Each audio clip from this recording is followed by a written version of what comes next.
예수께서 즉시 제자들을 재촉하사 자기가 무리를 보내는 동안에 배를 타고 앞서 건너편으로 가게 하시고 무리를 보내신 후에 기도하러 따로 산에 올라가시니라. 저물매 거기 혼자 계시더니 배가 이미 육지에서 술이나 떠나서 바람이 거스름으로 물결로 말미암아 고난을 당하더라. 밤사경에 예수께서 바다 위로 걸어서 제자들에게 오시니 제자들이 그가 바다 위로 걸어오심을 보고 놀라 유령이라 하며 무서워하여 소리 지르고는 예수께서 즉시 이르시되 안심하라. 나니 두려워하지 말라. 베드로가 대답하여 이르되 주여, 만일 주님이시거든 나를 명하사 물 위로 오라 하소서. 오라. 베드로가 배에서 내려 물 위로 걸어서 예수께로 가되 바람을 보고 무서워 빠져가는지라 소리질러 이르되 주여, 나를 구원하소서. 하니 예수께서 즉시 손을 내밀어 그를 붙잡으시며 이르시되 믿음이 작은 자여, 왜 의심하였느냐? 배에 함께 오름에 바람이 그치는지라. 배에 있는 사람들이 예수께 절하며 이르되 진실로 하나님의 아들이로소이다. 할렐루야, 할렐루야. 우리의 삶 가운데 날마다 새 은혜를 베풀어 주시는 주님을 찬양합니다. 그리고 놀라우신 주님 앞에 우리 감사와 찬양과 영광의 박수 올려드리겠습니다. 아름다우신 주님, 주님의 영광의 크심을 찬양합니다. 주님의 손에 권능을 높여 송축합니다. 주님 홀로 영광을 받아 주시옵소서, 찬양을 받아 주시옵소서. 할렐루야. 우리 즐거운 우리 집에 모인 모든 포드의 성도들과 또 이 시간 영상으로 예배하는 모든 글로벌 포드 식구들, 또 하늘들을 향해서도요, 우리 한번 마음 다해 따뜻한 사랑과 격려와 축복의 박수를 서로에게 나누도록 하겠습니다. 주님의 놀라우신 은혜가 우리 모두에게 있게 되기를 주님의 이름으로 축복합니다. 네, 여러분, 특별히 지난주 주일 예배 이후에 또 하나님께서 정말 은혜의 역전으로 우리 여러분 함께 기도해 주신 우리 박성은 자매가 다음날 월요일 중환자실에서 일반 병실로 올라오게 됐습니다. 계속된 매일의 호전을 경험하고 있는데요. 이 회복의 은혜를 주신 하나님과 또 사랑으로 함께 기도해 주신 모든 성도님들에게 진심으로 감사드립니다. 사랑하는 여러분, 성령 충만하십시오. 말씀 충만하십시오. 오늘 이 예배가 또 한 번 우리의 인생 가운데 정말 기적과 같은 하나님의 역사를 증거하는 은혜의 통로가 될 줄로 믿습니다. 우리 비록 명절 연휴지만 영적으로 각성해서 주님의 크신 임재를 경험하게 되는 귀한 은혜의 역사가 있게 되기를 축복합니다. 저희 옆에 사람에게 이렇게 한번 인사하셨으면 좋겠는데요. 당신에게 압도적인 은혜가 예비되었습니다. 이렇게 한번 축복하시겠어요? 압도적인 하나님의 영광과 은혜의 기름 부으심이 우리 모두에게 있게 되기를 주님의 이름으로 축원합니다. 여러분, 1980년대 초에 소련의 우주비행사 2명이요. 우주에서 211일 동안 체류를 하다가 지구로 귀환을 했습니다. 그런데 돌아온 두 비행사의 건강이 아주 매우 나빠진 상태였어요. 그들은 지구로 귀환을 하면서 맥박이 빨라지고 심전도에 이상이 생기고 골밀도가 감소하고 심한 현기증으로 고생을 했는데요. 더욱이 걷지를 못해서 약 한 달 동안 약해진 근육과 심장을 강화시키는 치료를 해야만 했습니다. 이런 문제의 현상은 우주의 무중력 현상 때문이었어요. 그러니까 사람이 아무런 압력과 저항이 없는 무중력 상태에 있으면요, 이 골밀도가 감소하고 근육이 점차 퇴화됩니다. 그러니까 이러한 문제를 방지하기 위해서 소련에서는 우주 비행사들을 위한 굉장히 힘든 압력과 저항 훈련 과정을 만들었는데요. 이 펭귄복이라는 고무밴드가 달린 운동복을 발명했습니다. 아마 여러분 이렇게 사진으로 보신 분들 많이 계실 것 같아요. 이 펭귄복은요, 움직이는 방향에 반대로 이 저항과 압력이 발생되도록 해서 이 비행사들이 이 몸에 근육에 힘을 쓰도록 하는 옷이었는데요. 그러니까 이러한 훈련 과정과 새로운 방식을 적용한 후 1987년 12월 29일 2명의 소련 우주 비행사가 당시 최고 기록이었던 326일의 우주 여행을 마치고요, 지구로 귀환을 했을 때 건강에 아무런 이상도 발견되지 않았습니다. 여러분, 우리의 영적인 삶도 마찬가지입니다. 여러분이 생각하시기에 삶의 어떠한 저항과 압력 없이 인생의 그 어떠한 무게도 짊어지지 않아도 되는 것이 안전이고 평안이라고 생각할 수 있지만 천만에요. 이러한 영적인 무중력 상태는 믿음의 근력을 저하시키고 우리의 영적 생명에 심각한 문제를 일으킵니다. 우리의 영혼은 시련과 고난의 무게를 견디고 짊어지면서 성장하고 강화됩니다. 오늘 함께 살펴볼 말씀은 폭풍을 만난 제자들이 이 시련과 위험 속에서 어떻게 자신의 믿음을 성장시키는지를 보여주고 있습니다. 왜 믿음은 고난과 시련을 통해 자라나는가?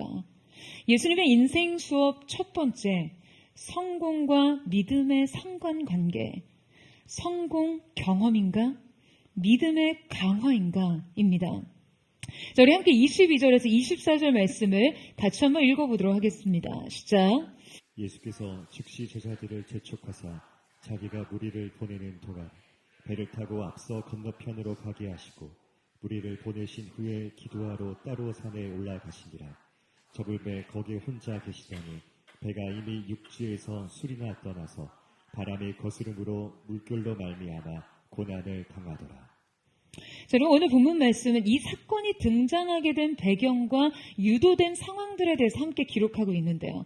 바로 이 사건이 독자적으로 존재하기 전에 앞선 사건들의 영향력 안에서 발생됐다는 것을 증거하기 위함이겠죠. 자, 그렇다면 지금 이 일의 바로 앞선 사건이 여러분 무엇이겠습니까? 바로 오병이어의 기적이었습니다. 여러분, 오늘 본문의 사건이 오병이어의 기적 다음에 일어났고 또 예수님께서 이 일이 있기 전 그들을 즉시 재촉하여 이 여정에 동참시키셨다는 부분은요, 여러 가지로 해석과 적용이 가능한 부분입니다. 여러분, 지금 예수님께서 제자들을 급히 바다로 몰고 계세요. 그들에게 명확한 방향성을 설정하고 이 바다 건너편으로 가라고 하시는 거죠. 주님께서는 급히 제자들이 그곳의 상황을 벗어나는 것이 좋겠다는 이유가 있으셨던 거예요. 자, 그렇다면 여러분, 제자들이 급히 벗어나야 하는 상황은 어떤 것이었을까요? 여러분, 전문 산악인들 사이에 불문율이 있는데요. 바로 정상에는 5분 이상 머물지 않는다는 원칙이에요. 아니, 정상에 올라가느라 산에 가는데 아니 뭐 겨우 5분 있을 거면 산에 왜 가냐고 생각하시는 분들이 있을 수 있으시겠죠. 여러분, 등산은 정상까지의 등반이 아니라 하산까지를 포함하는 것입니다. 정상에 머무는 시간이 길어질수록 이 하산의 안정성이 흔들리기 때문에 정상에서의 환희를 만끽하는 시간을 절제해야 한다는 거예요. 여러분, 인생도 똑같습니다. 많은 사람들이 그저 정상에 오르는 것을 인생 목표로 삼아요. 아니요, 여러분. 인생은 정상 등반 같은 것이 아닙니다. 인생은요, 안전한 하산까지도 계획하고 계산하며 안배하고 살아야 해요. 여러분, 주님께서는 그들이 성공에 도취되고 성취에 만족하는 마음에 오래 머무는 것이 결코 그들의 영혼에 유익하지 않다는 것을 알고 계셨습니다. 그들의 이 경험으로부터 느끼는 성공의식과 성취감이 그들을 위험하게 만든다고 판단하신 것이죠. 예수님께서는 지금 공식적으로 가장 많은 대중들에게 열렬히 환호를 받고 지지를 받았던 많은 무리들이 그분을 임금 삼고자 했던 사건인 오병이어 이후 이 제자들을 빠르게 하산시키십니다. 인생에서 엄청나게 극적이고 황홀하고 화려한 성취와 성공을 맛보던 제자들에게 안전한 영혼의 하산이 필요했기 때문이에요. 예수님께서는 자신을 향해 뜨겁게 환호하던 무리들을 모두 돌려보내십니다. 수많은 인파들을요, 흩어 보내셨어요. 그들은 주님께서 떼어주신 기적의 양식을 먹을 줄은 알았지만 주님을 따를 생각은 없던 자들이었습니다. 주님은 그들이 자신에게 일시적으로 환호하고 열광하는 것에 크게 마음을 쓰지 않으셨어요. 순간적인 것과 영원인 것을 너무나 잘 분별하시는 분이시기 때문이에요. 여러분, 예수님께서는 이 분별을 가지고 거리를 둬야 하는 것들에서 과감히 벗어나 홀로 산에 오르십니다. 그리고 제자들은 주님의 명령에 따라 이제 배를 타고 건너편으로 가죠. 그런데 예수님의 판단과 명령대로 지금 제자들이 탄 배는 예상치 못한 풍랑을 만납니다. 여러분, 우리는 이 지점에서 예수님의 명령과 부르심에 순종해 가는 길에도 이러한 폭풍을 만날 수 있다는 사실을 깨닫습니다. 그들은 밤새도록 노를 저으며 바람과 싸웠지만 도무지 앞으로 나아갈 수가 없었어요. 아마 그들은 이 거친 바다 위에서 광풍에 시달리는 동안 그들 안에 들어차 있던 영적인 허영심과 허세와 자만심, 잘못된 도취와 만족이 여러분 모두 씻겨져 내려갔을 겁니다. 여러분, 그들이 지금 이 밤에 이 배에서 얼마나 많은 물사대기를 맞았겠어요. 그들이 육지에서 누렸던 그 열광적인 분위기와 지지 세력들의 엄청난 흥분과 환호들이 여러분 생각이나 났겠습니까? 그들은 이 폭풍 한가운데서 영적인 초심을 다시 잡을 수 있었을 거예요. 여러분, 우리는 이 풍랑 앞에 선 제자들을 보면서 인생의 화려한 성공 사례가 과연 우리의 믿음의 성장에 얼마나 도움이 될지 생각해 볼 필요가 있습니다.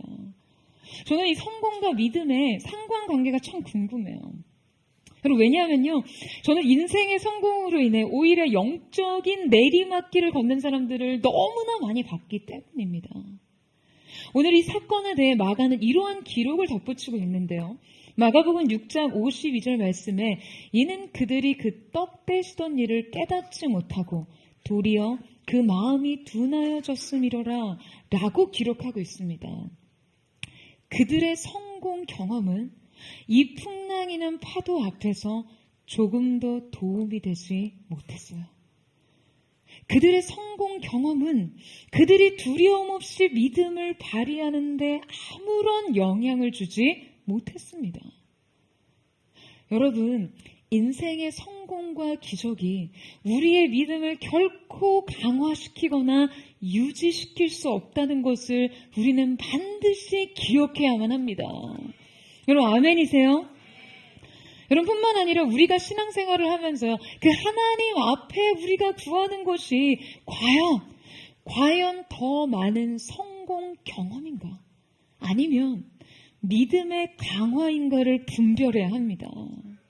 우리가 진짜 원하는 것이 예수를 더욱 사랑하고 더욱 온전히 믿기 원함인지, 아니면 이 믿음을 근거로 내가 이 땅에서 더 잘 되기를 원하는 것인지를 한번 생각해 봐야 돼요. 여러분, 왜냐하면요, 이 둘은 대개 우리의 삶 속에서 일치하지 않을 뿐만 아니라 때로는 대립하기 때문이에요. 성공이 믿음을 오히려 희석하고 약화시키고 변질시킬 수 있다는 것을 늘 경계해야 하는 것이죠. 여러분, 이 경계의 믿음이 여러분 인생 가운데 세워지기를 주님의 이름으로 축원합니다. 제자들은요, 이 바다에서 극심한 풍랑에 시달려야 했지만 다행히 그들은 배를 타고 저 건너편으로 가라고 하신 그 예수님의 명령을 따라 그들의 뱃머리를 돌려 다시 육지로 되돌아오지 않았습니다. 예수님께서 가라고 하신 이상 이 바람에 맞서야 할 이유가 분명했던 것이죠. 여러분, 이들의 전진은요, 믿음을 포함한 것이었습니다. 그리고 이 후퇴하지 않는 믿음으로 인해 예수님께서는 그들을 다시 찾아오십니다. 우리 함께 25절에서 27절 말씀을 같이 한번 읽겠습니다. 시작. 밤 사경에 예수께서 바다 위로 걸어서 제자들에게 오시니 제자들이 그가 바다 위로 걸어오심을 보고 놀라 유랑이라 하며 무서워하여 소리 지르거늘 예수께서 즉시 이르시되 안심하라 나니 두려워하지 말라. 왜 믿음은 고난과 시련을 통해 자라나는가? 예수님의 인생 수업 두 번째, 두려움과 믿음의 반비례 관계, 그분을 아는 것만큼 안전하다입니다. 자, 여러분, 여기서 이 밤 사경이라는 시간은요, 새벽 3시에서 한 6시 정도 사이의 시간을 의미합니다. 그러니까 동이 트기 전 가장 깊은 어둠이 임한 시간이죠. 상상해보면요, 너무나 끔찍합니다. 제자들은 이 칠흑 같은 어둠 속 거칠게 휘몰아치는 그 폭풍을 따라 그냥 몸조차 가누지 못하고 죽음의 극단적인 공포와 두려움에 빠져 있었을 거예요. 어쩌면 그들은 밤새도록 어둠 속에서 허우적대다가 이제는 많은 것을 내려놓은 상태였을지 모릅니다. 그때 바로 예수님께서 제자들에게 오십니다. 자, 여러분 어떻게 오세요? 어떻게 오십니까? 걸어서 오세요. 바다를 밟고 오세요. 여러분, 왜 예수님께서 지금 이 거친 풍랑과 거친 바다 위를 굳이 걸어서 오셨을까요? 생각해보면 여러분 사실 굉장히 소름 끼치는 장면이거든요. 여러분 한번 상상해보세요. 아니 굳이 왜 이런 장면을 연출하시냐고요. 칠흑 같은 어두운 밤 지체만한 파도 앞에서요.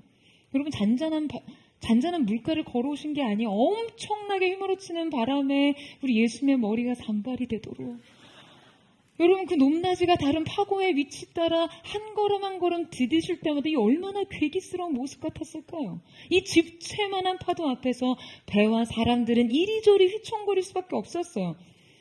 그들에겐 고작 그 어두운 새벽을 버티는 것이 최선이었습니다.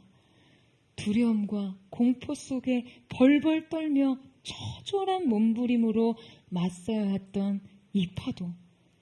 한없이 무력함과 초라함을 느끼게 했던 그 검은 바다.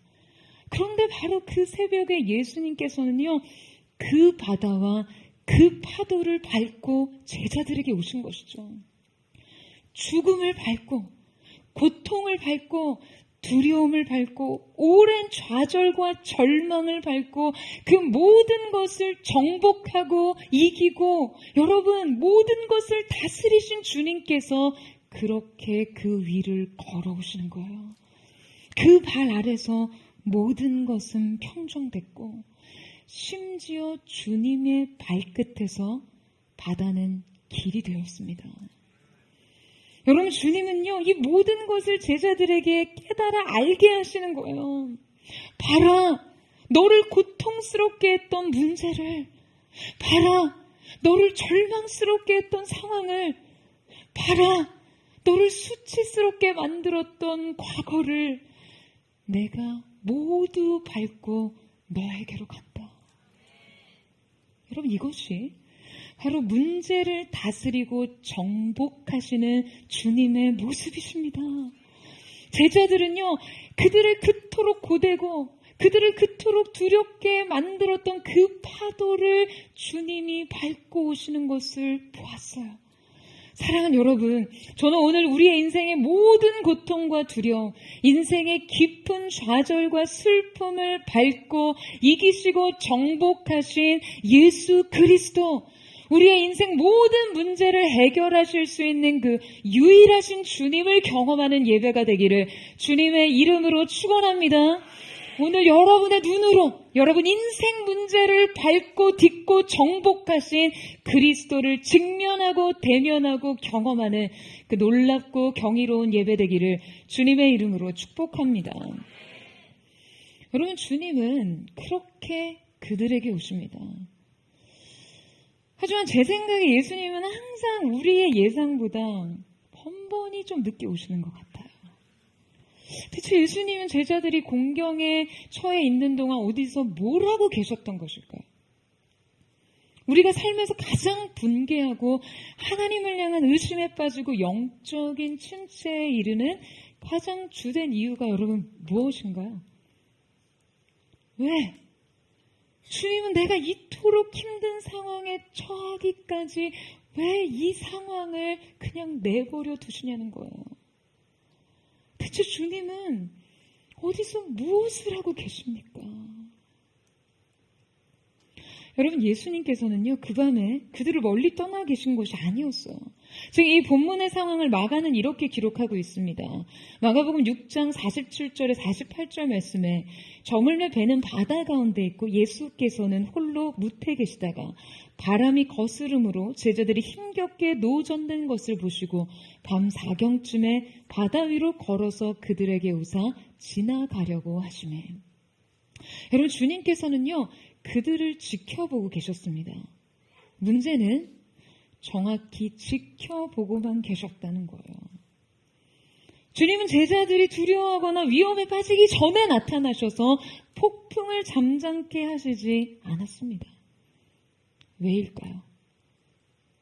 대체 왜 주님은 애초에 사랑하는 자녀들 앞에 이 위험 요소를 제거하시고 그들이 이 위험으로부터 조금도 두려워하지 않을 수 있도록 그분의 위험을 보여주시지 않는 것일까요? 여러분, 주님은 우리 인생의 모든 상황을 기적과 성공으로 이끄시는 것에 관심이 있지 않으세요? 주님의 관심은 우리의 믿음에 있습니다. 그래서 이 모든 상황에서 자신이 누구이신지를 계시하시는 데 초점이 있으세요. 주님은 인생의 수많은 상황을 통해 언제나 우리에게 말씀하십니다. 나를 신뢰하니? 너 나를 믿니? 문제는 예수님이 모든 상황을 해결하신 후에 내 능력 받지? 나 믿지라고 하시지 않는다는 거예요. 먼저 이 거대하게 일어난 폭풍을 잠잠케 하신 후에 안심하라, 두려워하지 말라고 말씀하시지 않는다는 것이죠. 여러분, 우리 신앙의 침체가 찾아오는 이유가 바로 여기에 있습니다. 아무것도 해결되지 않은 상태에서 주님이 우리의 믿음을 찾으시고 우리 인생에 이 질문을 건넨다는 사실이에요. 수많은 시련 가운데 주님이 우리에게 이것을 물으실 때 우리가 이 대답을 회피하거나 눈을 피하거나 그냥 어물쩡 대답을 못하고 고개를 떨구거나 못 들은 척한다는 거예요. 여러분, 결국 믿음이 문제입니다. 그렇다면 우리가 이 믿음을 키우기 위해서 여러분 어떻게 하면 될까요? 자, 이 믿음이 커지기 위해서 여러분 무엇을 해야 합니까? 그 여전히 폭풍 한가운데서 주님의 말씀처럼 안심하고 두려워하지 않으려면 뭘 해야 하나요? 이 믿음을 강화시키면 됩니까?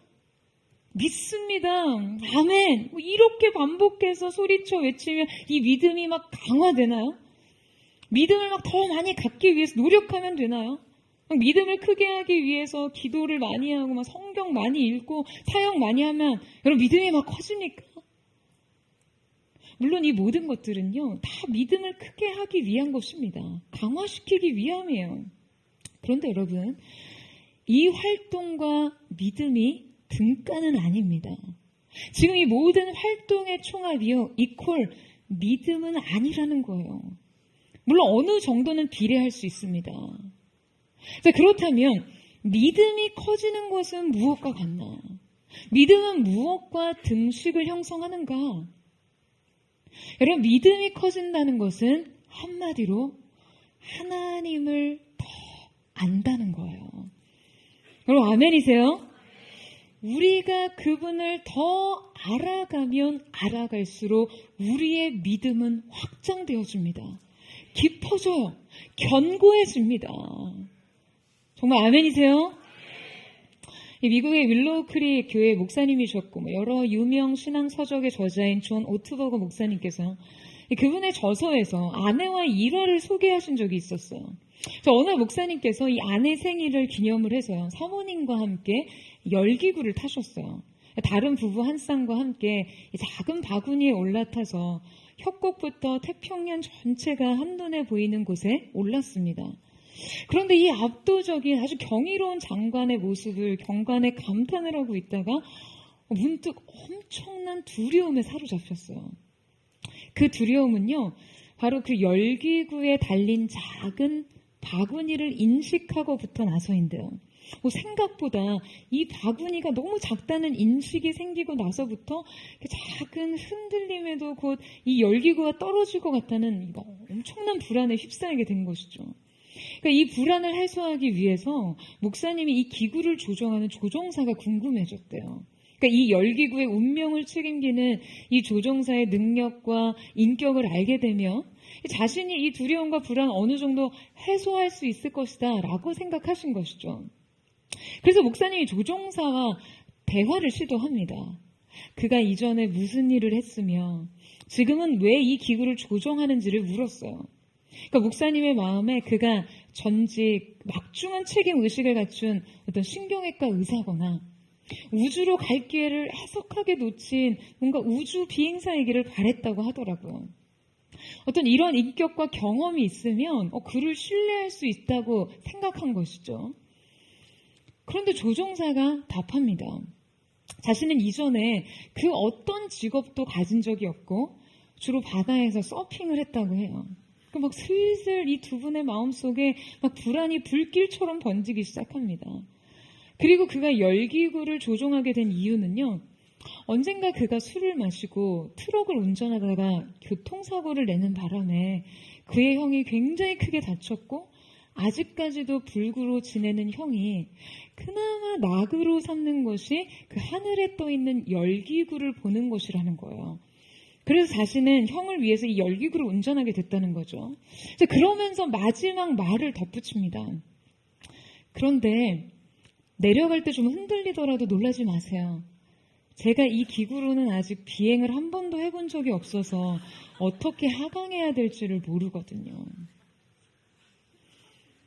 여러분 어떠시겠어요? 여러분 목사님과 사모님이 지금 300m 상공에서 들은 이 소식은 여러분에게 어떤 기분을 느끼게 합니까? 막 진땀이 쭉 나지 않으세요? 전 너무 싫어요. 이 상공 위에서 이 작은 흔들림에 막 두려움과 공포와 위협을 느낄 때 그들이 안심할 수 있는 유일한 조건인 조종사의 능력과 인격에 대한 신뢰가 이렇다면 말이에요. 너무 끔찍하죠. 여러분 주님은 우리가 인생의 문제로 흔들릴 때, 두려워할 때, 공포를 느낄 때 바로 이 인생을 누가 조종하시는지를 주목하게 하십니다. 그리고 이때 우리의 안정이 그분이 어떠한 분인가에 의해 결정되고 그분이 조종키를 잡고 우리와 함께 하신다는 것을 인식하는 것으로 온다는 걸 경험하기를 원하세요. 또한 바로 이 인식을 통해 우리의 믿음이 자라고 이 믿음을 바탕으로 위험천만한 상황조차도 스릴과 환희로 전환될 수 있다는 것을 알기를 원하십니다. 여러분 이때 중요한 것은요. 언제나 두려움보다 신뢰가 커야 한다는 것이에요. 우리가 느끼고 위협받는 수많은 두려움보다 주님을 향한 믿음이 더 커야 여러분 우리는 흔들리지 않고 우리의 평안을 지킬 수 있습니다. 여러분 이 사실을 믿으세요? 문제는 인생의 수많은 문제 속에서 주님에 대한 인식보다 두려움에 대한 인식이 훨씬 더 압도적이라는 거예요. 심지어 우리는 오늘 말씀을 통해 폭풍이 몰아치는 현장에 주님이 나타나셨지만 아무나 이 임재를 느끼는 것은 아니라는 것을 깨닫습니다. 오늘 본문에서 분명히 주님이 그들에게 다가가셨을 때 제자들은 여러분 뭐라고 외치죠? 예수님을 보고 뭐라고 외칩니까? 유령이다! 라고 소리쳤거든요. 마태가 이 상황을 우리에게 전하는 의도가 바로 이거예요. 극단적인 고통과 두려움 가운데 우리가 우리 곁에 서신 주님을 알아보기 위해서는요, 반드시 믿음이 필요하다는 것입니다. 여러분, 고통 가운데 임재를 의식하는 것은 결코 쉬운 일이 아니에요. 인생의 고통과 어둠의 정점, 인생의 밤 사경의 시간을 지날 때 주님의 존재를 인식하는 것은 쉬운 일이 아닙니다. 하지만 우리의 신앙과 인격은 도저히 불가능한 상황에서 하나님의 임재를 인식할 때 여러분 놀랍게 성장하고 확장됩니다. 저는 오늘 이 시간 우리가 두려움이 아닌 주님에 대한 반응으로 우리에게 주어진 모든 삶의 문제를 압도하는 은혜가 있게 되기를 주님의 이름으로 축원합니다. 두려움보다 더 큰 신뢰로 여러분 인생의 절망보다 더 깊은 은혜를 향한 갈망으로 우리 모든 주어진 시간을 이기고 견디는 저와 여러분 되시기를 주님의 이름으로 축복합니다. 여러분, 바로 이때 믿음의 비약적인 성장을 보이는 한 사람을 발견하는데요. 왜 믿음은 고난과 시련을 통해 자라나는가? 예수님의 인생 수업 세 번째, 순종과 믿음의 상호관계. 안전의 기초는 상황이 아닌 존재이다 입니다. 우리 28절에서 29절 말씀을 같이 한번 읽겠습니다. 시작. 베드로가 대답하여 이르되 주여 만일 주님이시거든 나를 명하사 물 위로 오라 하소서 하니 오라 하시니 베드로가 배에서 내려 물 위로 걸어서 예수께로 가되 바람을 보고 무서워 빠져가는지라 소리질러 이르되 주여 나를 구원하소서 하니. 자, 여러분, 폭풍 한가운데서 주님이 자신을 계시하시죠. 베드로가 매우 돌발적인 행동을 합니다. 베드로는요, 성경에서 새로운 장면을 만들어내는 능력이 좀 있어요. 그는 바로 이 시도로 인해 인류 중 유일하게 풍랑이는 바다 위를 걸었던 사람으로 기록됩니다. 영적인 기네스북 이런 거 아닐까요? 근데 여러분, 지금 왜 베드로는 주님께 걸어가겠다는 걸까요? 지금 베드로가 밤새 두려워 떨며 사투를 벌이던 이 바다로 뛰어들겠다는 것이 어떤 극단적인 아주 극한의 스포츠 같은 걸 즐기려는 의도였을까요? 우리는 성경에 기록된 이 장면의 전환을 매우 자연스럽게 받아들이고 있지만 여러분, 사실 이 행위는요, 이 행위의 시도는 결코 자연스러운 것이 아니었습니다. 여러분, 베드로는 밤새 이 폭풍과 싸운 사람이에요. 그는 이미 밤새도록 죽기 살기로 이 폭풍과 맞서고 싸웠고 이 폭풍으로부터 자신의 안전을 지키기 위해 싸웠던 사람입니다. 그런데 왜 굳이 이 배에서 뛰어내려서 폭풍이 바다 위를 걷고 싶어 하냐는 거예요. 역시 베드로. 엉뚱한 행동 진짜 많이 해. 베드로의 모험심은 정말 알아줘야 돼. 이 즉흥적인 행동과 가격하면 진짜 못 말려. 여러분 이렇게 생각하는 건가요? 여러분, 저는 지금 베드로가 단지 모험을 하고 있다고 생각하지 않습니다. 베드로의 이 행위는요, 모험이 아니라 순종을 위한 것이었어요. 그는 지금 담력 훈련이 아니라 제자 훈련을 하는 것이에요. 베드로의 이 의도를 알 수 있는 것이 바로 베드로의 질문 속에 숨어 있습니다. 자, 여러분, 베드로가 뭐라고 묻고 있죠? 주여, 만일 주님이시거든 나를 명하서 물 위로 오라 하소서 하니. 여러분, 베드로는 지금 만약 지금 당신이 주님이시거든 이것을 할 수 있다고 생각하는 것입니다. 다만 이때 그는 매우 신중하게 이것에 대한 주님의 뜻과 명령을 확인합니다. 주님이 말씀하시면 내가 가겠나이다. 이거예요.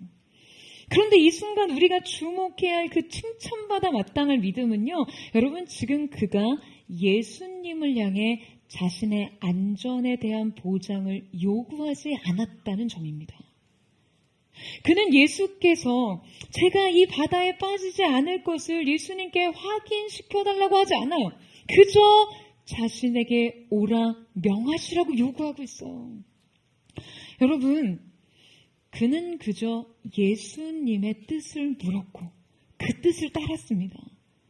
그는 이때 예수님께서 약속과 보장을 요구하지 않고 예수님께 단지 자신에게 기회를 요청한 것이에요. 믿음의 기회를요. 바로 이 물음을 통해 우리는 베드로가 단지 어떤 충동적인 모험심과 호기심만으로 이 바다에 뛰어든 것이 아니었다는 점을 확인합니다. 나를 명하사 단지 순종의 차원으로 반응한 것이죠. 바로 이것이 베드로를 12제자들 중에 단연 리더로 세우실 수밖에 없는 베드로의 차별성이었어요. 여러분, 저는 분명 이때 예수님께서 이 유일한 제자를 향해 만족스러운 기쁨을 느끼셨을 거라고 확신합니다. 믿음이 없이는 주님을 기쁘시게 못하기 때문에요. 주님은 배 위에 다른 제자들과 확연히 다른 믿음을 보이는 그를 마음속으로 격려하시고 칭찬하셨을 거라고 생각해요. 그래서 예수님은 베드로의 이 요청에 여러분 어떻게 응답하십니까? 오라. 예수님은 단순하게 명령하십니다.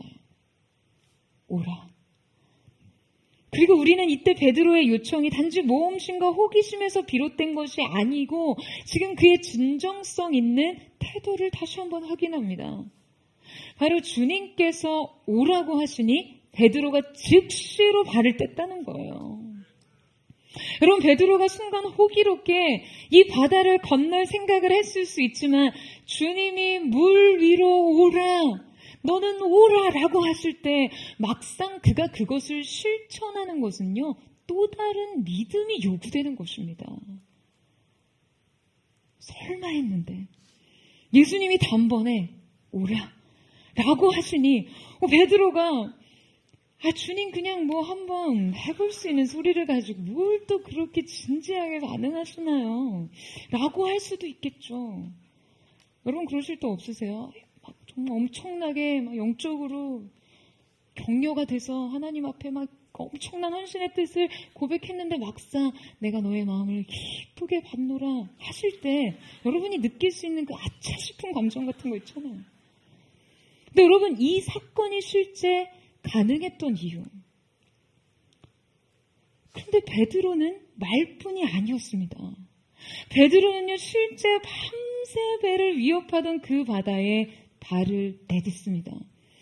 여러분 이 사건이 실제 가능했던 이유를 여러분 어떻게 생각하세요? 무엇이라고 생각하세요? 베드로를 실제 물 위로 걷게 했던 믿음의 원천은 무엇이었겠습니까?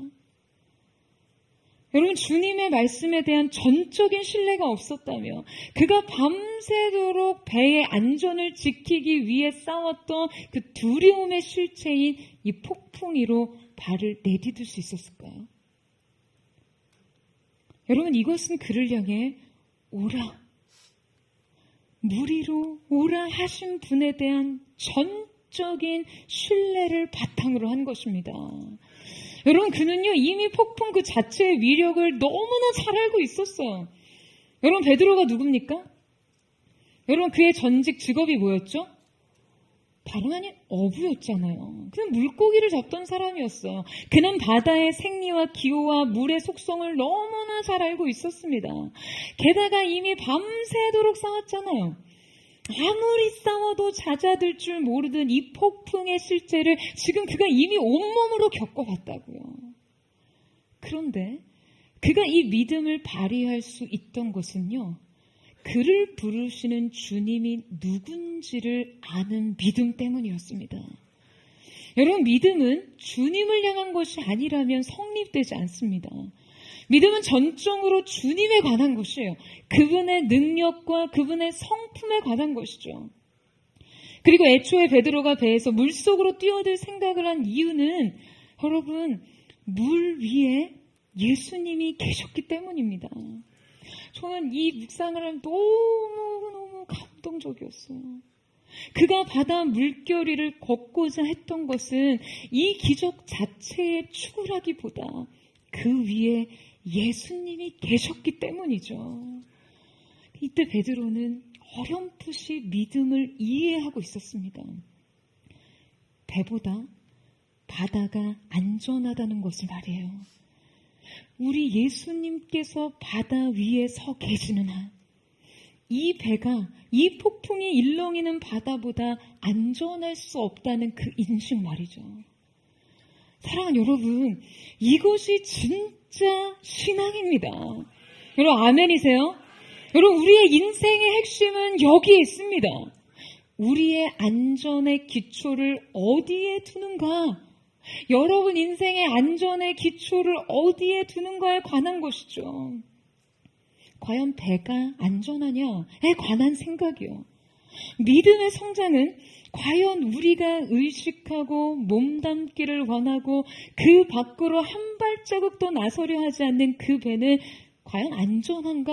라는 인식에서 발생합니다.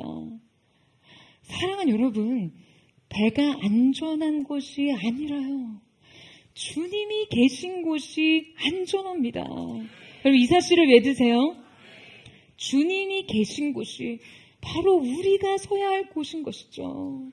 여러분 고대 사회의 사람들의 의식 안에서는요, 바다는 굉장히 위험한 곳이었어요. 요한계시록에 보면 바다에서 원수들이 일어나고 짐승들이 일어나잖아요. 바다는 세상의 세속에 가장 극심한 두려움을 안기는 그러한 곳을 상징했습니다. 그러나 두려움과 때로 절망과 실패와 약함의 상징인 그 바다라 할지라도 우리 주님이 그곳에 서 계시는 한 그곳은 안전하다는 것이에요. 여러분 이것이 오늘 여러분의 믿음이 되기를 주님의 이름으로 축원합니다. 베드로는요 실제 이 바다를 걷습니다. 기적이죠 여러분.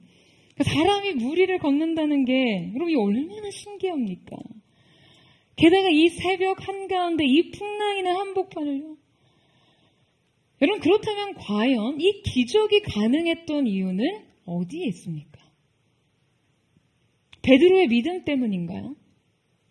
믿음이 충분했기 때문에 여러분 이 기적이 가능했습니까? 아니요 여러분. 이것은 우리의 능력의 문제, 우리의 준비의 문제가 아닙니다. 이 기적이 가능했던 본질적인 이유는 주님께서 베드로를 오라 하셨기 때문이죠. 여러분 아멘이세요? 주님이 오라고 하신 적도 없는데 그냥 나는 이 바다를 걷고 싶어서 바다에 첨벙 들어가 놓고 그냥 물에서 엄청 빠져 허우적대면서 역시 믿음이고 뭐고 다 필요 없다. 그냥 그 또 지긋지긋한 믿음의 회의론을 말하는 사람이 여러분 얼마나 많이 있나요? 그 일 하나님께서 하라고 하셨습니까? 그 사람 주님이 만나라고 하셨나요? 여러분 이 기적의 근거는 주님의 말씀 때문이었습니다. 이 말씀이 마치 베드로의 발끝에서 그 물들을 단단하게 고정하고 있었던 것이죠. 사랑하는 여러분, 저는 이 기적을 가능하게 하는 주님의 음성이, 주님의 말씀이 여러분을 오라, 물 위로 오라 라고 명하시는 은혜가 있게 되기를 축원합니다. 이제 그 두려움의 파도, 절망의 파도, 슬픔과 고통의 파도, 모든 질병의 파도를 밟고 이기고 정복하는 자로 여러분을 부르시는 것 말이죠. 오늘 그 하나님의 사람으로 서시기를 주님의 이름으로 축원합니다. 여러분 오늘 우리는 이 말씀을 통해 지금 믿음의 삶의 속성을 배우면서 또 한 가지 깨닫는 것이 있습니다. 왜 믿음은 고난과 시련을 통해 자라나는가? 예수님의 인생 수업 4번째, 시선과 믿음의 인과관계, 시선을 통제하라입니다. 우리 함께 30절에 31절 말씀을 같이 한번 읽도록 하겠습니다. 시작. 바람을 보고 무서워 빠져가는지라 소리질러 이르되 주여 나를 구원하소서 하니 예수께서 즉시 손을 내밀어 그를 붙잡으시며 이르시되 믿음이 작은 자여 왜 의심하였느냐 하시고. 자, 여러분 문제가 생겼습니다.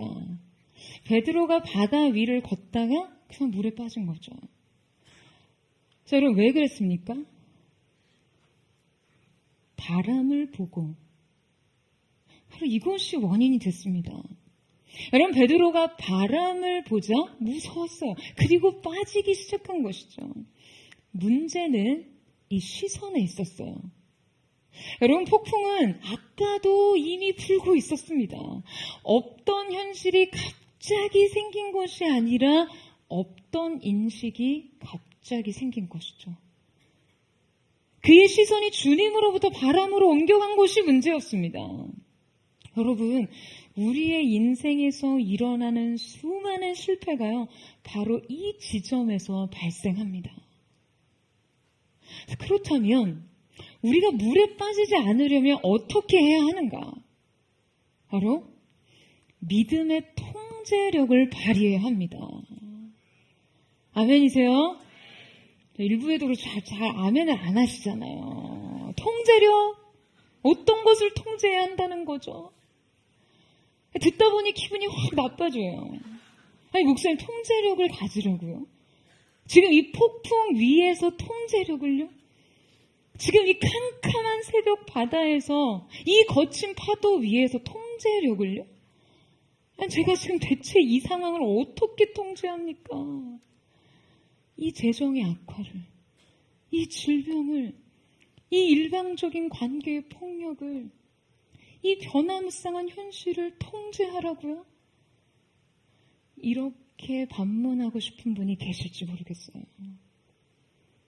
맞아요, 여러분. 우리는 결코 상황을 통제할 수 없습니다. 대신 우리의 삶엔 반드시 우리가 통제할 수 있는 것들이 남아있어요. 여러분, 그 무리를 걷는 베드로에게는 그것이 무엇이었죠? 바로 그의 시선이었습니다. 그는 폭풍을 통제할 수는 없었어요. 바람도 물결도 그 어둠도 통제할 수 없습니다. 그가 자연 법칙을 통제할 수는 없어요. 하지만 자신의 시선은 통제할 수 있었습니다. 여러분, 바로 우리에게 요구되는 믿음의 행위가 이것이에요. 그런데 많은 사람들이 믿음에 대해 이야기할 때 자꾸 내가 통제해야 할 이 행위에 대해서 논하기보다 통제 불가능한 상황에 대해서 이야기합니다. 정작 통제 가능한 것에 대해 관심을 두지 않고 온통 통제 불가능한 영역의 여러 변수들을 계산하느라 두려움에 떨어요. 여러분, 물론 통제 불가능한 영역에 대한 명확한 인식도 필요합니다. 현실 인식은요, 언제나 거리를 두고 굉장히 냉정하게 하셔야 돼요. 변수의 파악도 차가운 현실 인식으로 하셔야 합니다. 하지만 중요한 것은 우리는 인식할 건 인식하고 결정해야 하는 것은 결정해야 합니다. 우리가 결정해야 할 것은 이 시선의 통제예요. 이 시선을 통제하지 못하면 바다에 빠집니다. 그렇다면 여러분, 저는 여러분에게 한 가지 질문을 더 던져보고 싶어요. 자, 물에 빠진 베드로는 실패한 것일까요? 여러분, 어떻게 생각하세요? 물론 어떤 면에서 베드로는 실패했죠. 애초에 예수님께서 명하신 대로 무리를 걸어서 그분에게 이르지는 못했으니까요. 끝내 물속에 빠져서 허우적 됐으니까요. 하지만 우리는 이 베드로의 실패를 논하느라 진짜 소리 없이 실패한 11명의 제자들이 배 위에 있었다는 사실을 인식하지 못합니다. 그들은 더 비참한 실패를 했는데도 말이에요. 그들은 실패를 했을 뿐만 아니라 그냥 애초에 성장의 기회를 붙잡지도 못했는데도 말이죠. 여러분, 이것이 진짜 최악의 실패라는 것을 사람들은 잘 생각하지 못합니다. 여러분, 실패는요, 실제 어떤 사건 그 자체라기보다는 그 사건에 대한 판단과 반응입니다. 여러분은 실패에 대해서 어떻게 정의를 내리세요? 여러분, 조너스 소크라는 과학자를 아시나요? 그는 20세기 미국의 의학자로 가장 위대한 과학자이면서 동시에 위대한 영웅으로 추앙받습니다. 그의 업적은요, 대표적으로 소아마비 백신을 개발한 것이었는데요. 당시 이 소아마비는 미국 역사상 가장 심각하게 발생한 질병이었고요. 한 해 5만 8천 건의 소아마비 발병 중에 무려 3천 건 이상의 발병 환자가 사망을 하고요. 2천여 명의 환자가 마비 환자로 평생을 살아야만 했어요. 그런데 바로 이때 이 조너스 소크가 소아마비 백신을 개발을 했으니 이 개발은 매우 혁명적인 것이었죠. 이 백신의 개발로 인해 수년 내에 미국에서는요, 이 소아마비가 완전히 근절되고 현재 세계적으로도 거의 사라진 질병이 되었습니다. 무엇보다 그의 영웅적인 행동은 공공의 이익을 위해 이 소아마비 백신의 특허를 받지 않고 전 세계에 무상으로 보급한 점이었어요. 하지만 그가 이 백신을 개발하기까지 거듭된 실패에 직면해야 했는데요. 그가 이 소아마비 백신인 폴리오 백신을 개발하기까지 무려 약 200여 번의 백신을 실험해야 했어요. 그리고 그 백신의 실험은 매번 실패로 돌아갔죠. 어떤 기자가 그에게 이런 질문을 했다고 합니다. 200번 실패할 때 기분이 어땠습니까? 그때 소크가 이런 대답을 합니다. 나는 200번 실패한 적이 결코 없습니다. 어떻게 해야 소아마비 백신이 효과가 없는지에 대한 200가지의 방법을 발견한 것입니다. 여러분, 실패에 대한 이 관점의 차이를 아실 수 있겠죠? 여러분, 베드로의 실패보다 배에서 내리지 않은 11명의 제자들의 실패가 훨씬 더 비참한 실패라는 것을 여러분 이제 아시겠어요? 베드로는 지금 이 실패를 통해 여러분 무엇을 얻었습니까? 그는 결코 대신할 수 없는 경험을 얻었어요. 베드로는 비록 검은 새벽바다의 공포에 압도당했고 이 끔찍한 공포에 결국 바다에 빠질 위험도 겪었지만 그 순간 자신을 향해 뻗은 예수님의 손을 잡을 수 있었습니다. 그는 물 위에 선 느낌과 물 위를 걷는 느낌과 거친 파도를 받는 느낌과 엄청난 위험의 순간 예수님의 강한 손이 자신을 완전히 제압하는 느낌과 그 예수님께 자신의 안전을 모두 위탁했을 때 그분이 자신을 완전히 건져 올리는 그 느낌을 모두 생생하게 느낄 수 있었어요. 이 느낌은 그에게 매우 생생한 경험이었을 거예요. 여러분, 이 경험은 오직 베드로만의 것이기에 배 위의 사람들은 결코 알 수 없는 방식이기에 그 가치는 엄청난 것이죠. 게다가 그는 믿음의 시도를 하다가 불신이 끼어들면 실패할 수 있다는 이 실패 경험 자체까지도 얻었습니다. 사랑하는 여러분, 이것이 얼마나 귀한 믿음의 경험인가요? 베드로의 평생의 인생 속에 그가 연약하여 의심에서 넘어지는 그 깊은 인생의 물속에서 자신을 끌어올리시는 주님의 사랑의 손길, 구원의 손길을 생생한 현실로 경험했어요. 그 압도적인 주님의 권능의 손길에 붙잡혀 자신의 인생이 다시금 일으켜지는 것을 그의 영혼은 경험했습니다. 그의 평생, 그 모든 순간, 여러분, 이 경험이 얼마나 값진 교훈인가요? 여러분, 비록 그는 두려움에 휩싸여 바다에 빠져 허우적거렸습니다. 그때 예수님께서는요, 베드로에게 말씀하셨어요. 믿음이 적은 자여, 왜 의심하느냐? 여러분, 이때 예수님의 책망의 의도는 무엇일까요? 여러분, 자기 성장에 초점이 맞춰진 건강한 자존감의 사람들은요, 대개 책망을 비난과 질타로 여기는 것이 아니라 가르침으로 여깁니다. 그들은 반드시 이 가르침을 딛고 더 성장해요. 이 가르침을 수용해서 더 나은 결과물을 만들어냅니다. 조너스 소크가 200번의 실패를 200번의 발견으로 받아들였듯이요. 실패를 통해 배움을 얻는 것이죠. 이 배움의 경험 자체를 귀하게 생각합니다. 여러분, 저는 이러한 하나님의 사람들 되시기를 축복합니다. 그런데 여러분, 내면이 건강하지 못한 사람들은요, 늘 책망을 비난으로 여기고 다시 일어서지 못합니다. 여러분, 예수님이 베드로에게 믿음이 적은 자여, 왜 의심하였느냐라고 하신 것은 베드로를 혼내신 걸까요? 아니요. 베드로를 혼내신 것이 아니라 베드로야, 문제는 믿음이었어. 문제는 그 의심이었어. 라고 실패의 핵심을 가르쳐 주신 것이죠. 베드로에게 다음번에 정답을 쓸 수 있는 팁을 주신 거예요. 게다가 이 가르침만 주신 것이 아니라 손도 잡아주셨습니다. 여러분, 이 경험을 어느 것과 바꾸겠어요? 실패하지 않기 위해서 배 안에 남겨졌던 11명의 제자들이 여러분 이 경험을 할 수 있었겠습니까? 여러분은 어떠한 인생을 사는 사람이기를 원하세요? 여러분, 저는 여러분이 인생의 거친 풍랑과 파도 위에서 믿음을 키울 수 있는 사람이기를 원합니다.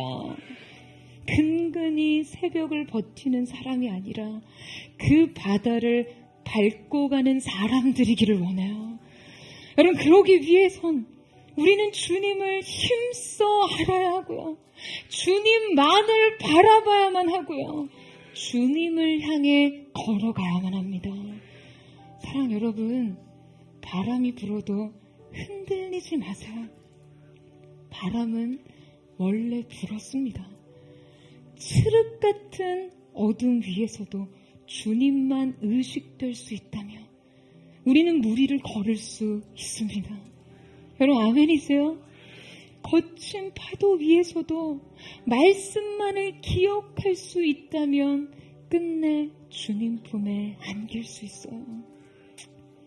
여러분, 기적은 일어납니다. 인생의 안전지대인 배 밖으로 나와 저는 주님과 함께 폭풍 위를 믿음으로 걷는 사람들 되시기를 축원합니다. 여러분의 인생의 진정한 안전지대는 주님이 계신 그곳임을 믿고 오늘 그 믿음의 성장과 확장으로 새로운 믿음의 도전을 받아들이는 저와 여러분 되시기를 주님의 이름으로 축복합니다. 오늘 이 시간 함께 찬양하며 기도하며 나아갔으면 좋겠습니다. 사랑하는 주님, 우리가 우리의 인생의 가장 깊은 어둠의 시간, 우리 인생의 밤 사경의 시간에 믿음의 눈을 들어 주님을 바라보기를 원합니다.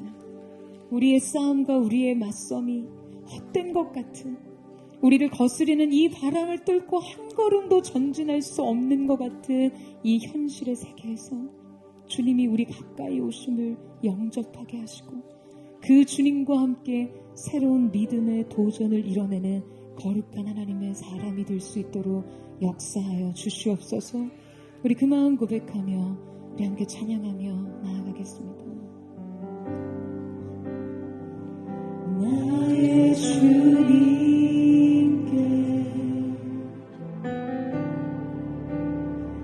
찬양 드리며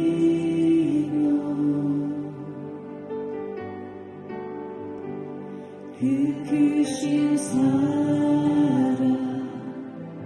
주 임재 감사해. 어둠 속에 찾아오셔서 어둠 속에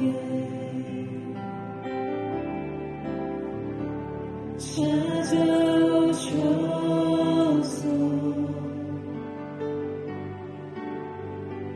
주님의 영광 보게 하시네. 의심하는 나를 손 내밀어 잡아주시네. 두려움만 내려놓고 주 바라봅니다.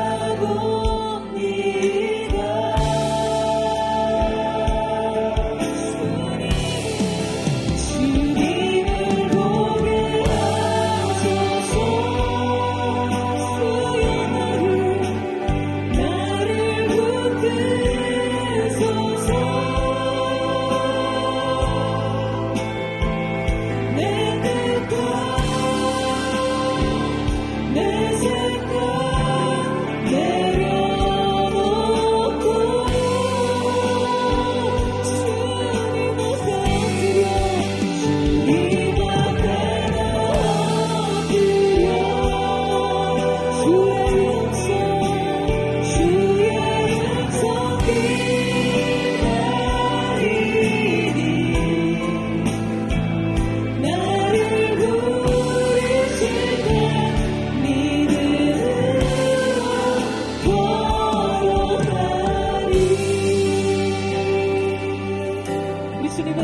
고백합니다.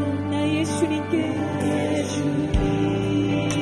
우리가 찬양하며 주 앞으로 나아갑니다.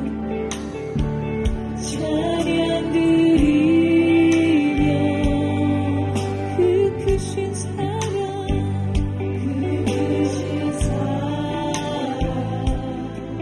주 임재 감사해. 어두움 속에 찾아오소서. 어두움 속에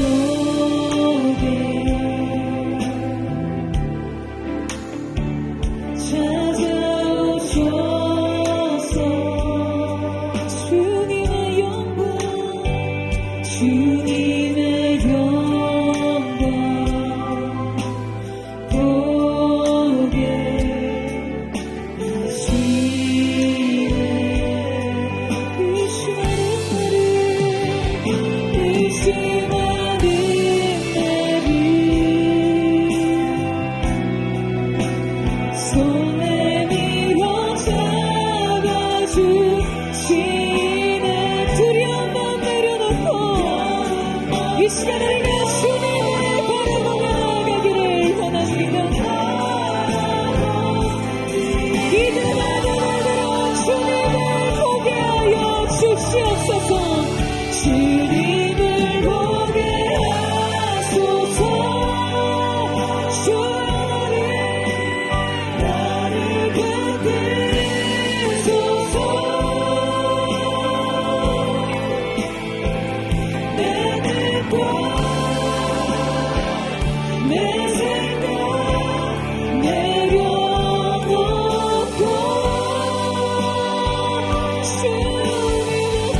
주님 앞에 엎드려 주의 음성 기다리니 나를 부르신 게 믿음으로 걸어가. 믿음으로 전심으로 주님을 보게 하소서. 보게 하소서. 주님 이 시간 우리를 붙들어 주시옵소서. 붙들소서. 내 뜻과 내 생각 내려놓고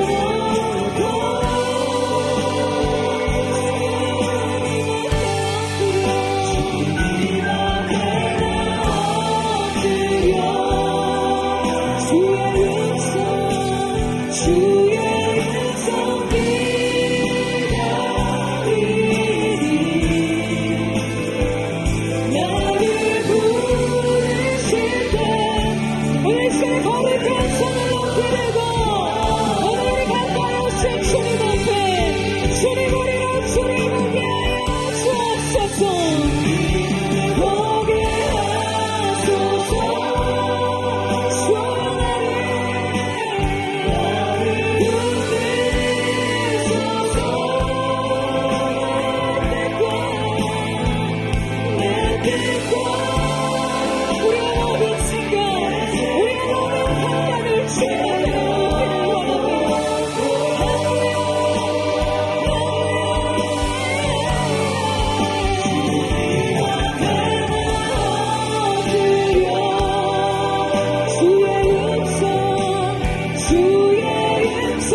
사랑하는 여러분, 오늘 이 장면에서 우리에게 말해준다는 이 폭풍이는 거친 풍랑과 거친 바다도 아닌 그 역풍에 맞서는 제자들의 고된 인생의 모습도 아닌 그 파도를 누가 밟고 오시는가 했습니다.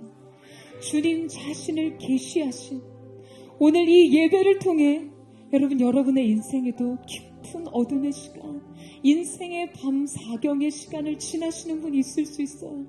오늘 여러분을 두렵게 만드는 것, 오늘 여러분을 낙심하고 절망하게 만드는 것, 여러분의 고통과 슬픔의 이유, 여러분이 단 한 걸음도 앞으로 전진할 수 없게 만드는 그 파도를, 그 풍랑을 과연 누가 밟고 오시는지를 보는 시간이 되기를 주님의 이름으로 축원합니다.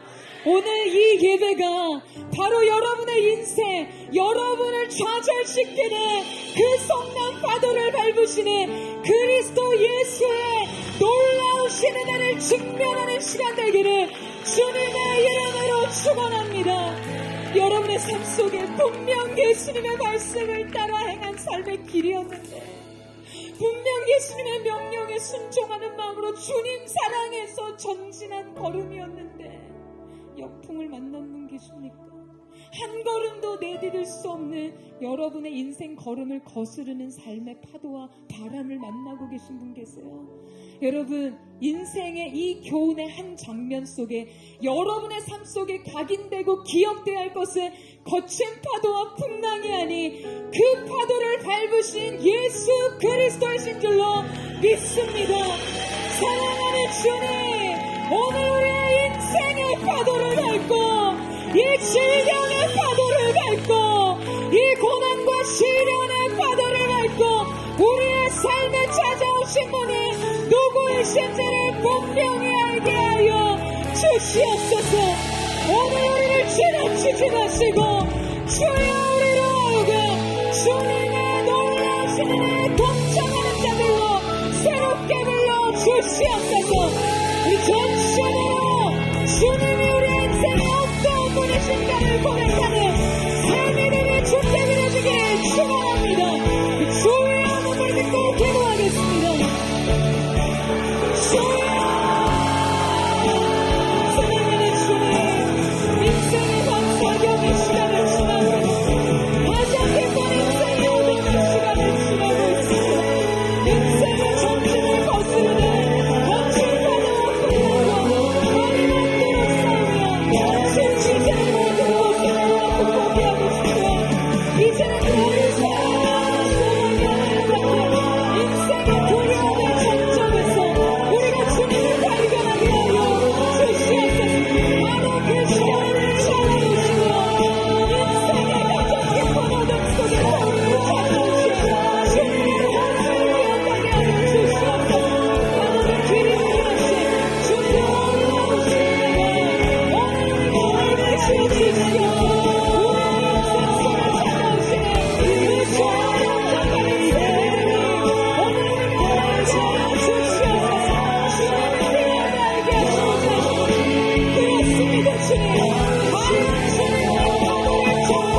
폭풍이 몰려와도 험한 길을 간대도 믿음의 두 손 들고 주시네.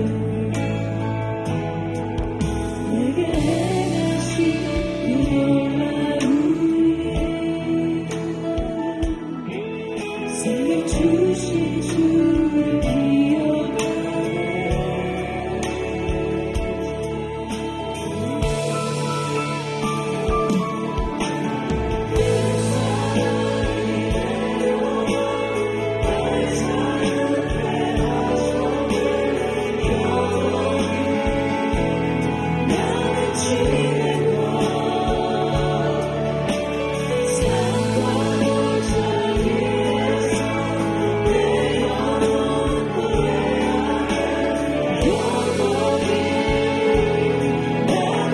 주의 약속 이루어져, 주의 약속 이루어져.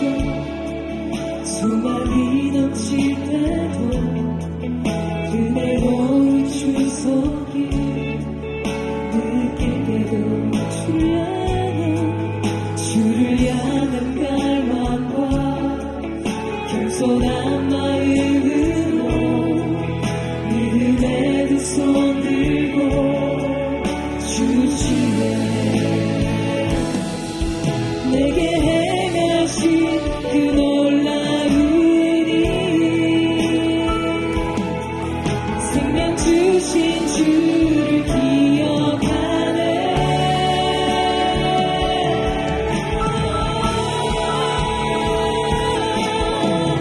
그 사랑이 내려와 날 자유케 하셨네.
주님 오늘 그 사랑이 우리를 자유케 하실 줄로 믿습니다. 주님 우리 인생 가운데 가까이 찾아와 주십시오.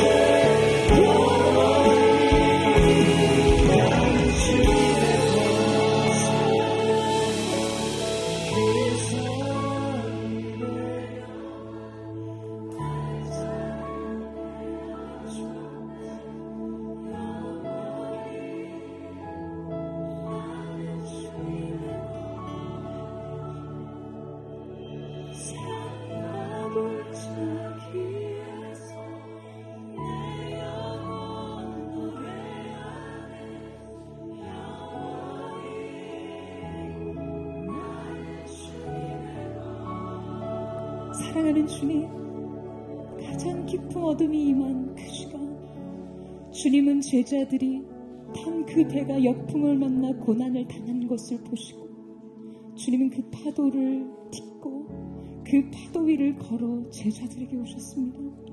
사랑하는 여러분, 오늘 여러분이 극심한 고난과 시련과 역경의 파도를 만날 때 우리 주님께서 그것을 보시고요, 여러분 인생 가까이에 찾아가십니다. 여러분, 이 사실을 믿으세요? 정말 이 사실을 믿으십니까? 그런데 여러분, 인생의 밤 사경의 시간은요, 우리 가까이에 오신 주님을 유령으로 볼 수밖에 없는 우리의 믿음과 우리의 마음이 그 고난의 아픔과 고통에 시달려서 우리 가까이에 오신 주님의 존재 자체를 전혀 다른 존재로 인식하게 만듭니다. 오늘 여러분 삶 속에 주님이 사랑의 걸음으로 여러분의 인생을 찾아가셨지만, 왜 내가 이토록 고통스러울 동안 주님은 무엇을 하셨나요?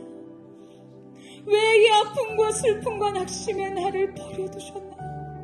주님 가까이 오심을 오해하고 의심하고 거절하는 마음이 여러분 안에 있지 않으십니까? 오늘 주님의 사랑의 손이 여러분의 인생의 풍랑맞은 배를 향해 걸어오시기를 주님의 이름으로 축복합니다. 그 주님의 사랑을 사랑으로 받아들일 수 있는 믿음의 눈이 열려지기를 원합니다. 고난 가운데 찾아오신 주님의 특별한 사랑을 얻는 역사가 있기를 축복합니다. 모든 주님에 대한 오해와 의심과 모든 불신앙과 거절과 예수님의 이름으로 씻어지게 하여 주시옵소서. 끊어지게 하여 주시옵소서. 우리의 인생 풍랑맞은 데 찾아오신 주님을 새롭게 영접하는 믿음이 있게 하여 주시옵소서. 전심으로 주님 앞에 주여 우리를 붙잡아 주시옵소서. 주님 우리를 새롭게 하여 주시옵소서. 주의 이름을 믿고 주님의 사랑을 영접하며 기도하게 되겠습니다.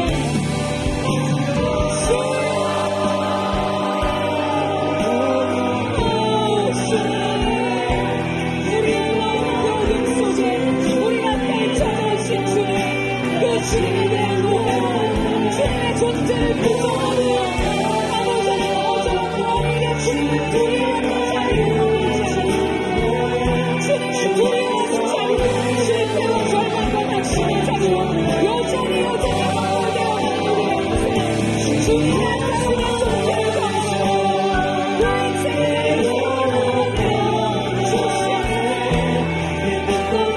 사랑의 손길을 잡으시고 그 인생을 영원하며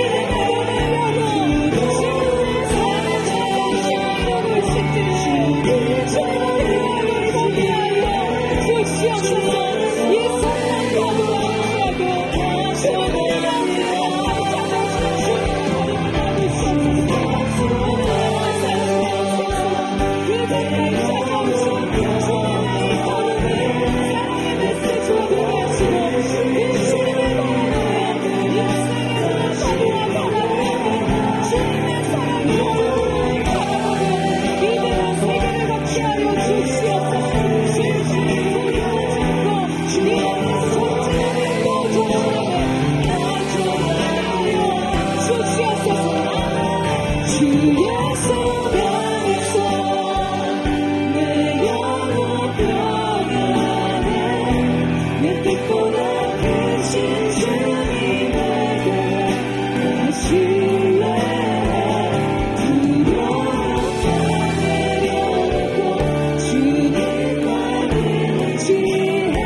영접하겠습니다. 손길로 내 삶을 안으시 평강이 나를 돕습니다. 나를 넘어지며 흔들리지만 주내 안에 거하며 나를 붙든 주님 앞에 우리의 생각을 내려놓고 우리의 시선을 주께로 두며 주님이 오늘 우리 가운데 주시는 평강의 옷을 입기를 원합니다. 주 약속 안에서 내 영혼 평안해 내 뜻보다 크신 주님의 계획 나 신뢰해 두려움 다 내려놓고 주님만 의지해 주 안에서 내 영혼 두 손 앞에 대고 주 약속 안에서 내 영혼이 평안해 내 뜻보다 크신 주님의 계획 나 신뢰해 두려움 다 내려놓고 주님만 의지해 주 안에서 내 영혼 안전합니다. 주 안에서 내 영혼 안전합니다. 주 안에서 내 영혼 안전합니다. 정말 사랑하는 포도처치의 모든 성도들의 삶 속에 주님이 믿음의 기회를 주시기를 축원합니다. 순종할 준비가 되어 있는 믿음의 사람들 되기를 축복합니다. 주님이 오라 물 위로 너는 오라 말씀하실 때 여러분 오늘 여러분의 인생 여러분의 합리적인 판단 현실에 대한 냉혹한 그 모든 객관적인 현실적 판단을 넘어서 주님이 오라 하시며 두려움의 바다 밤새 그 풍랑과 싸우고 온몸으로 싸우고 맞서도 한 걸음도 전진할 수 없었던 그 두려움과 낙심의 실체인 그 바다를 향해 그 바다 위에 주님이 서 계시다면 주님이 계신 곳이 가장 안전한 곳임을 믿음으로 바라보며 배 밖으로 나올 수 있는 하나님의 사람들 되시기를 주님의 이름으로 축원합니다. 저는 사랑하는 모두의 성도들이 현실 인식으로 인생을 사는 자들이 아닌 믿음의 인식으로 현실을 살아내는 거룩한 하나님의 사람들 되기를 주님의 이름으로 축원합니다. 비상식이 아닌 상식을 뛰어넘는 초상식의 믿음으로 주님과 함께 이 바다를 걷는 이 두려움의 파도를 듣고 이기며 견디며 이 바다가 우리 인생의 길이 되는 것을 보는 하나님의 사람들 되기를 주님의 이름으로 축원합니다. 여러분 그 믿음을 주님 앞에 드리기를 원하십니까? 그렇다면 우리 두 손 높이 들고 전심으로 주여 세워놓치고 우리 한 시간 통성으로 기도합니다.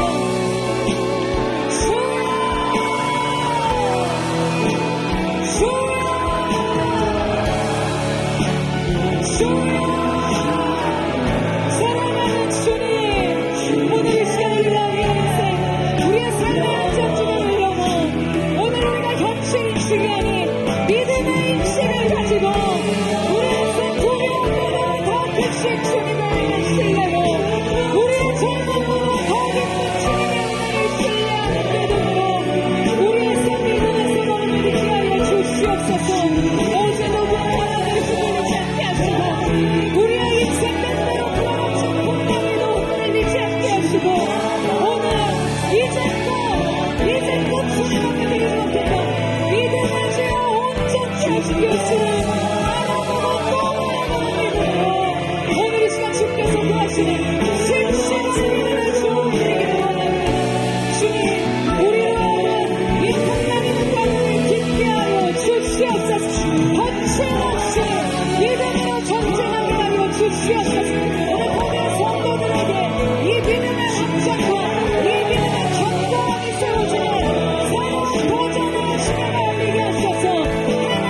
여전히 그 자리에 계셔 눈을 들면 보이리라 날 위한 그 사랑 나의 도움이시여 주의 계획 영원하시네 주의 위엄 앞에 믿음으로 순종해 예배드리는 주님께서 날 이끄시며 주가 함께 하시네 주의 사랑 안에 믿음으로 순종해 예배드리는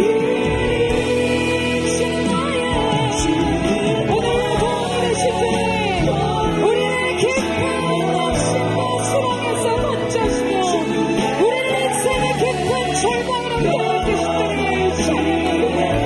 그 주님께서 이끄시니 새로운 믿음의 세계로 나아가게 하여 주시옵소서.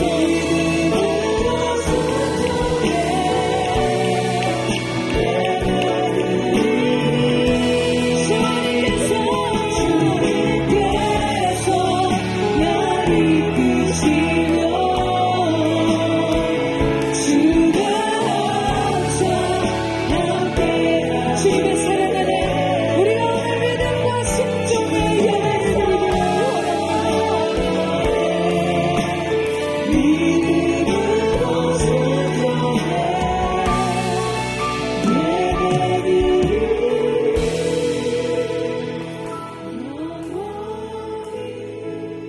오늘 이 시간 우리의 인생 가운데 찾아오신 예수 그리스도의 은혜를 찬양합니다. 인생의 절망의 파도를 딛고 오신 주님, 죽음의 파도를 딛고 오신 주님, 모든 질병과 고통과 슬픔과 모든 실패의 파도를 디디신 주님을 찬양합니다. 사랑하는 여러분, 주님께서 바다가 길이 되게 하셨듯 우리 사랑하는 보도의 모든 성도들에게 이 믿음의 한 걸음이 있게 되기를 주님의 이름으로 축원합니다. 믿음으로 주님 머리를 건네 새로운 도전의 인생 되게 하여 주시옵소서. 계속해서는 주님을 바라보네 믿음의 시선을 놓지 않게 하여 주시옵소서. 그렇게 우리 가운데 승리를 주신 주님, 놀라운 은혜를 베푸신 주님의 이름을 찬양하며 주께 감사드리며 살아계신 예수님의 이름으로 기도드립니다. 아멘. 아멘. 오늘 우리가 놀라운 은혜를 주신 주님, 우리를 향해 바다가 길이 되게 하신 주님을 찬양합니다. 주님과 함께 인생의 안전지대를 넣어 새로운 믿음과 순종의 길을 가게 하여 주시옵소서.